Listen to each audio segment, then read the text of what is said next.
Hello, welcome to the beginning of my anime reviews. For the first anime that I'm about to be reviewing, I'm about to be reviewing chapter 935 of One Piece. God, let's get that chapter. Uh there's a lot of things I want to say like about the chapter and then get into theories later. So, in the beginning of the chapter, it just shows Luffy dealing with people from where he left off in the Udon prison. How he's just fighting all these headliners and stuff. And throughout the story, it goes and flips towards a really funny gag to Robin, Nami, and Shinobu in the bathtub, in this mixed bathtub. And my thoughts about it was, oh hey, they're gonna have Sanji. They're gonna have Sanji with his stealth black suit on, but I don't think I saw it. I probably need to reread the chapter to see it if that actually happened. But yeah, apparently Zorro left Ibisu town for whatever reason. I'm gonna just say plot reasons because of course we can't have everyone in the same spot at the same time constantly throughout the whole story. That's just not how these arcs work. But this might set up for a run-in fight later down the line. But okay, the main thing is with the story is, as we know so far, Kid has escaped the prison. Escaped, maybe. I don't know. Maybe he's in hiding. Maybe it's just a ploy. But apparently, he's just not there. Queen is on his way. Yeah, his Queen is on his way. And we now have the bounties of Queen. 1.320 bill. 1,320,000,000 berries. Oh my, that's so large. And for only the second commander. And I'm gonna probably lose my mind when I see King's bounty. I will. I'm calling it right now that King's bounty is probably 1.7 to maybe even 1.9 bill. And King is going to be probably, if Luffy fights him, King is probably going to be one of the hardest, if not the hardest commander. Because, let's face it, they are going crazy with these commanders for Wano. There is just no way. I feel I'm not trying to downplay Big Mom because her crew's scary, but her crew compared, like her commanders compared to Kaido's commanders, don't seem like they kind of don't hold a candle. The only one who can potentially hold a candle is like Katakuri, but he's only like 57 million above Jack, the third commander. So does this mean that Queen is stronger than Katakuri? Does this mean that King is exponentially stronger? Because you gotta remember, Jack is terrified of these two, and it doesn't seem like Jack would be terrified going up against anyone in Big Mom's crew.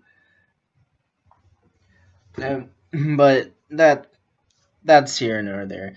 Back in the bathtub, Shinobu was talking about how there was a old samurai, like the old leader of the Yakuza, Hiyoro. I think that's his name. Anyways, it turns out he's the old man that Luffy saved back in the prison and gave him all those dongle cards. So now that Queen came and did this whole funny eye pop panels when the wardens were run or guards were running down the bad news to Queen. I laughed at that.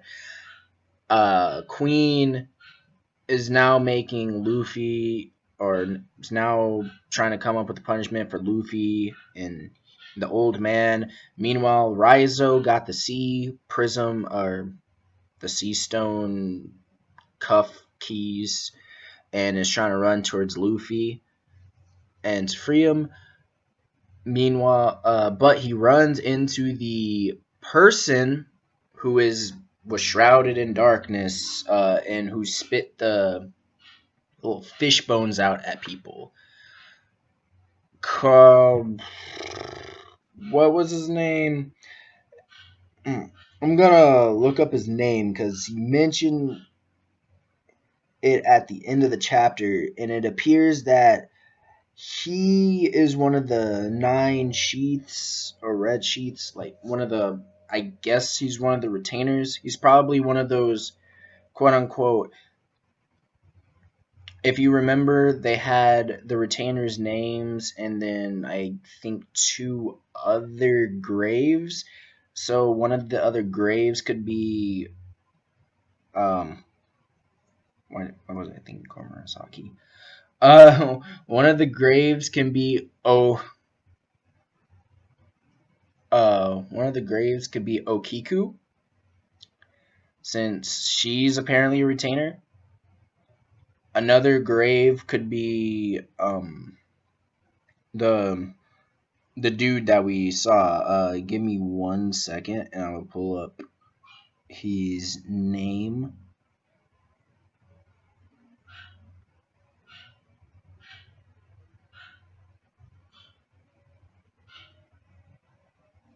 My God.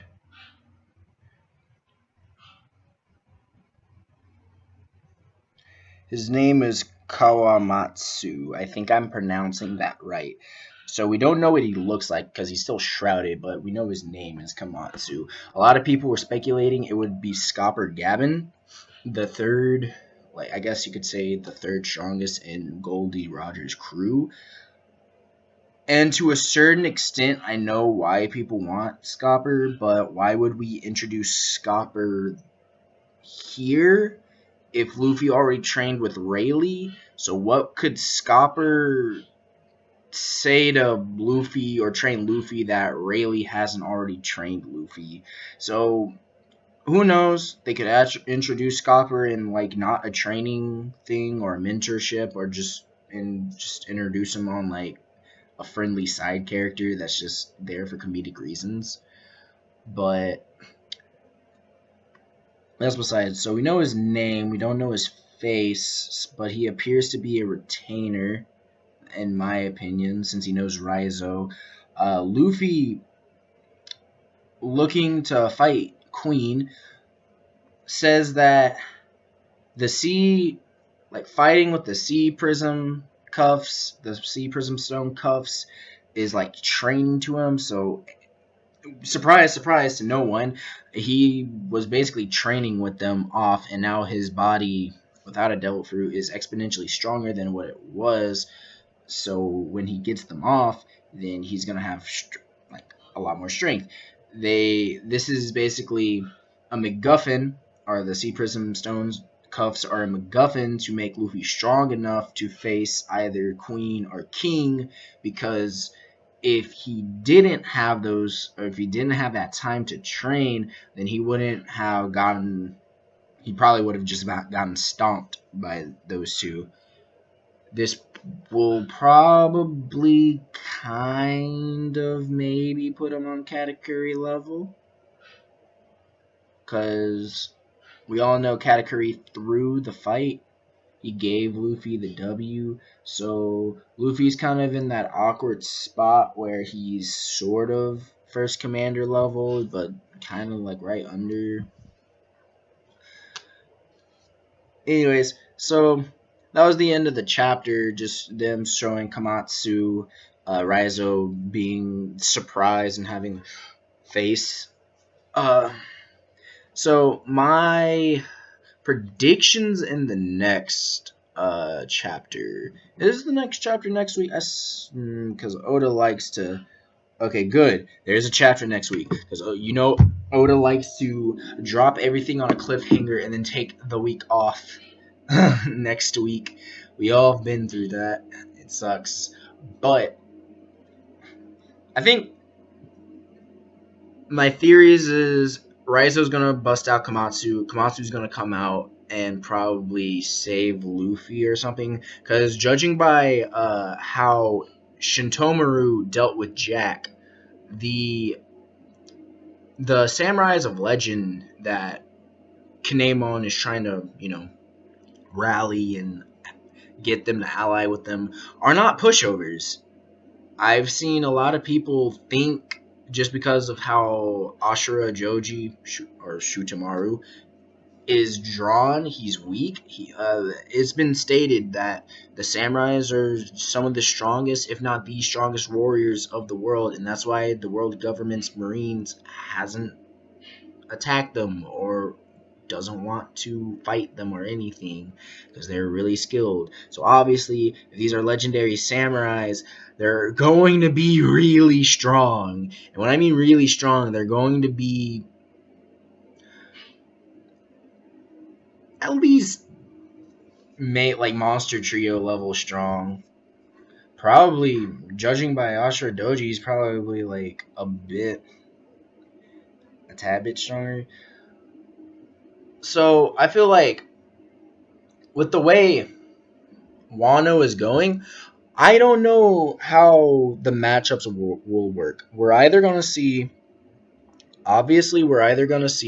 Luffy versus Queen, and maybe Luffy's going to get the ever living crap beat out of him, and we're going to end up seeing Queen's Devil Fruit, which I'm going to predict it is a ancient zone since Jack is a mammoth and King is a pterodactyl.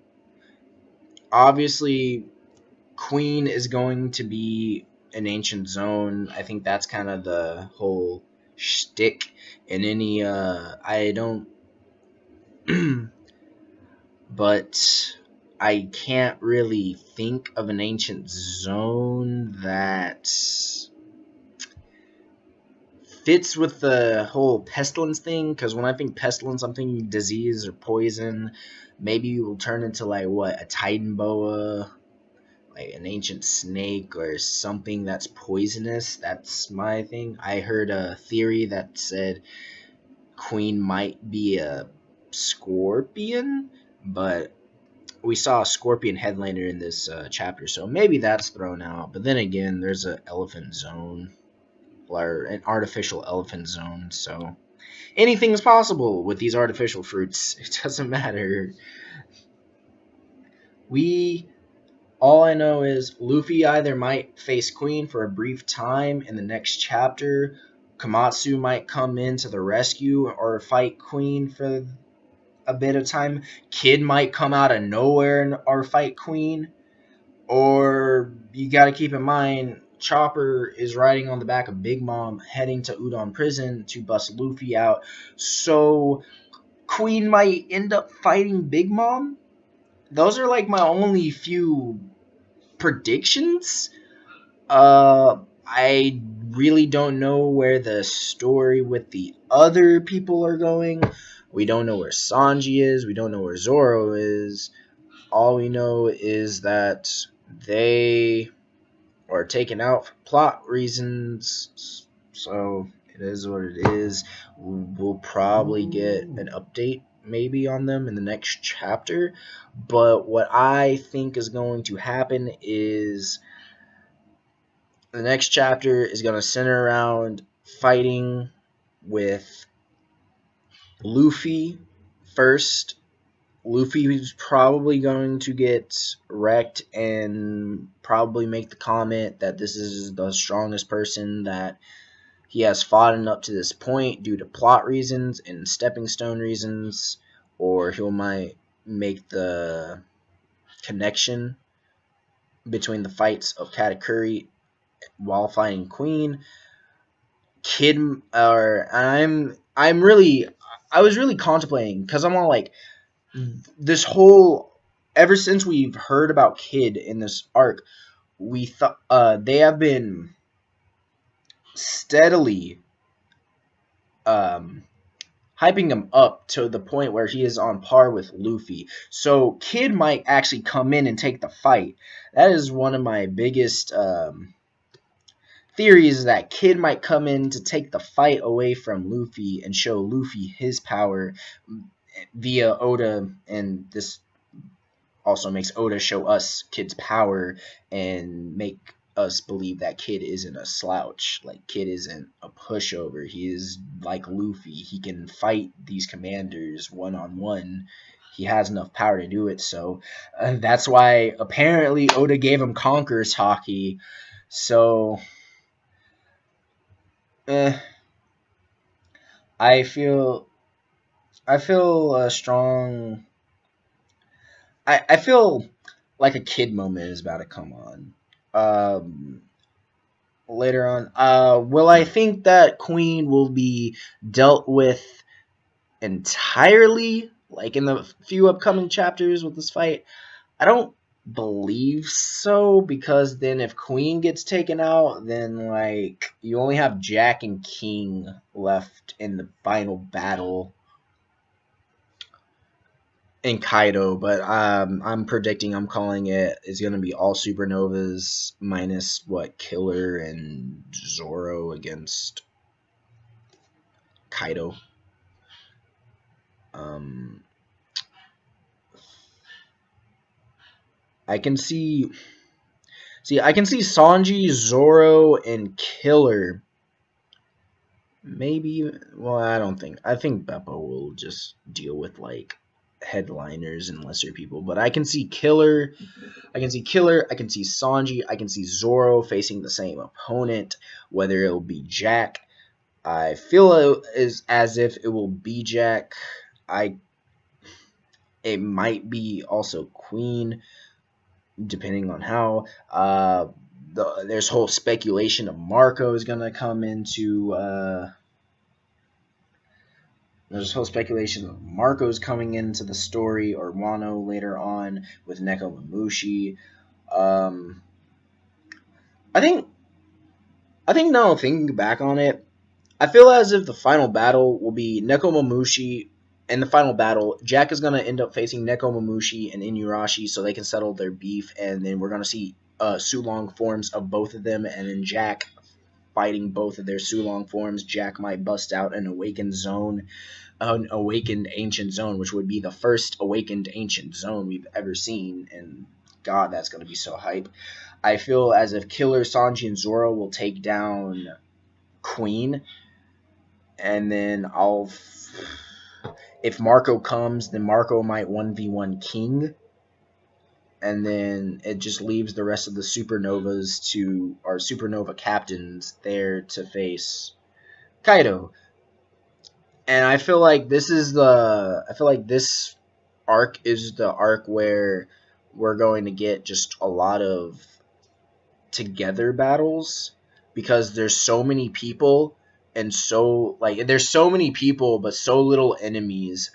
But Oda wants to make sure, I feel as if Oda wants to make sure that these people are at least roughly around the same power with like minimal scaling difference, because all the supernova, well, not really, most the supernovas are viewed as like kind of equals from what we've like here in the story.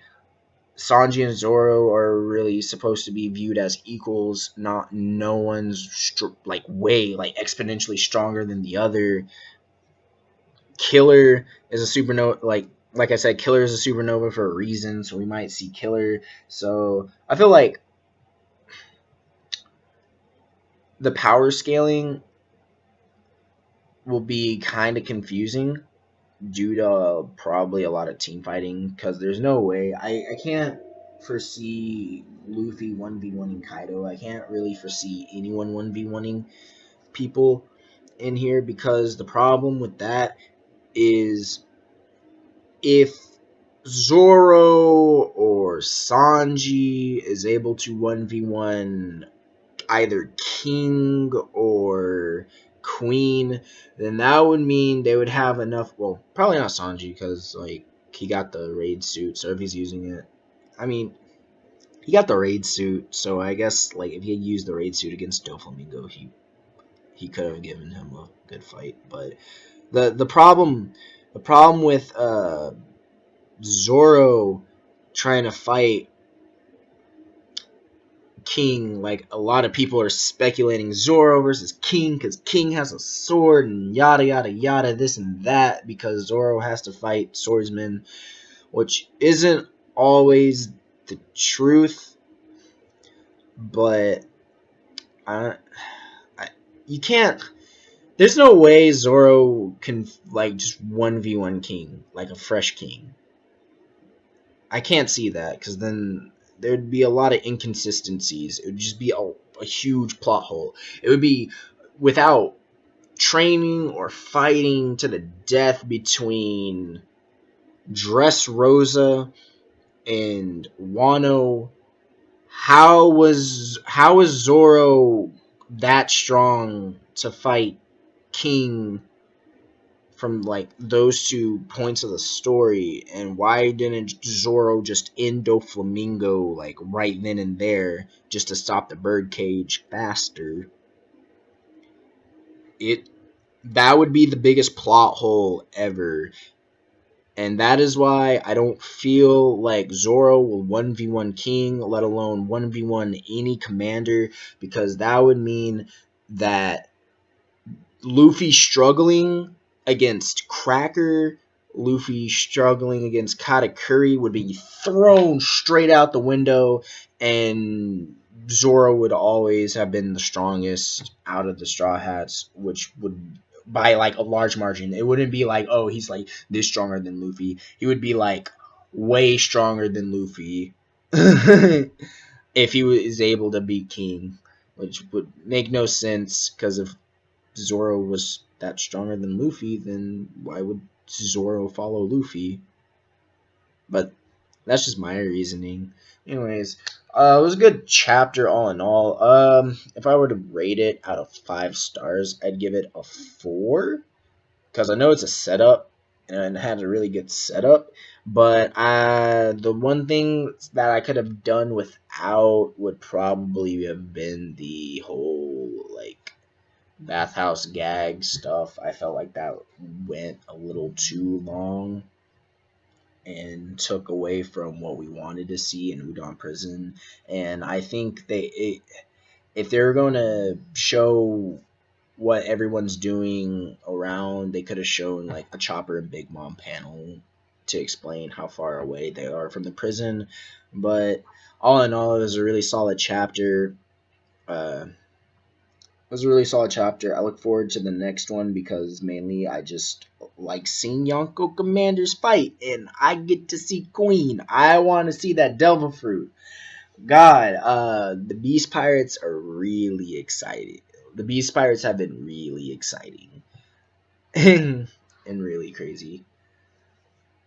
And the arc, as of far, in my personal opinion, has reached one of the top 3 or if not 4 arcs for me. My top 3 4 arcs, like Innie's Lobby, Marineford, Innie's Lobby, Saba Odi, Wano. I guess number 5 would be Water 7, but yeah.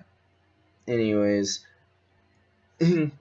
this was my first anime review. I'll try to consistently update, or I'll consistently try to review at least one piece first, like for a couple weeks, and then I'll branch off into other animes or other mangas like Black Clover. I'm caught up with that. Fairy Tail Year 100. I'm caught up with that.